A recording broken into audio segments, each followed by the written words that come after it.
NFL. We made the Jazz. He was my first phone call. And I said, we did it. We did it together because he was my biggest fan and he trained me a lot. He came to all my workouts when I was trying to get better.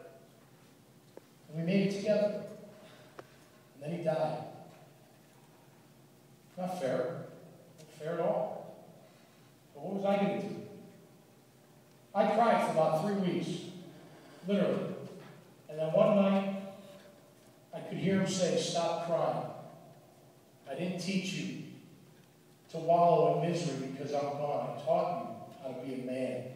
And sometimes in life, bad things happen and unfair things happen, but you have to step up and be a man. And from that point on, still tear up now and again, still do today. Especially when I talk about to my daughters, about the grandfather they never met. He's the only one that's not around. But think about it. What if I never got over that? I would never succeed in anything. You have to overcome those things because they happen. Are we faith-based at Mandarin Middle School at all? You guys have faith?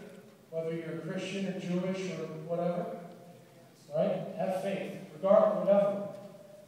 Have that faith. Have something to fall back on. Because at the end of the day, God will be there for you if you let him.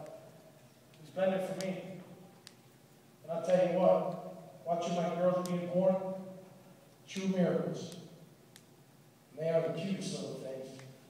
I say to myself all the time, my birthday's July 30th. So I'm a Leo. And I'm a male lion. And every daughter, every person and pet in my house is female. I'm the only man in the entire house, dog and cat included. Just the way it's supposed to be. Because I want that role to protect, to love, to teach. And as you get older, you'll feel that way too. Remember those quotes I told you during my talk about who said my first football coach, right? Remember those quotes, what the mind can conceive, the body will achieve. Those who remain will be champions.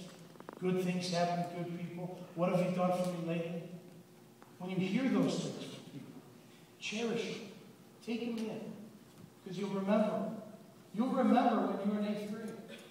You'll remember when you're at this age and who influenced you, good and bad.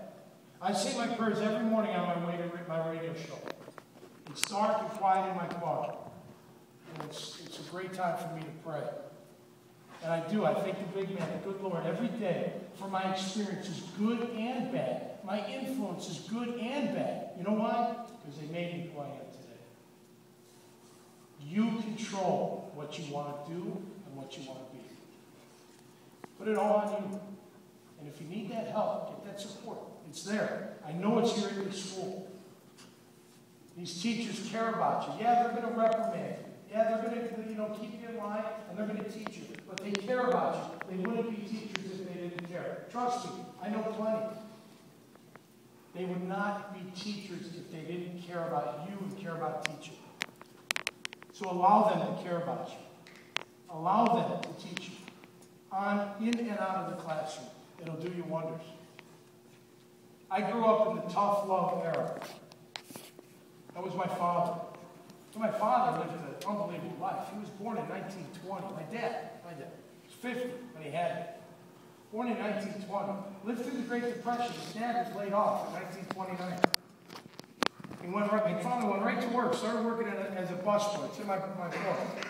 That's here. And he went to work right away. And he chased dreams his whole life. And when he was coming out of high school, he couldn't go to college because his parents asked him to stay home. Forgo his dreams for now to help out the family, which he did. And in the meantime, he learned finance at a bank. He took up boxing and became a great boxer and was playing football as well. And out of nowhere, he got a football scholarship from the local college. Finally got to his dream. A lot of adversity. Trust me, growing up back then, in some situations similar to today, fighting for meals and food and money and all that stuff. And then we finally made it. Because how? Why did he make it? He made it because he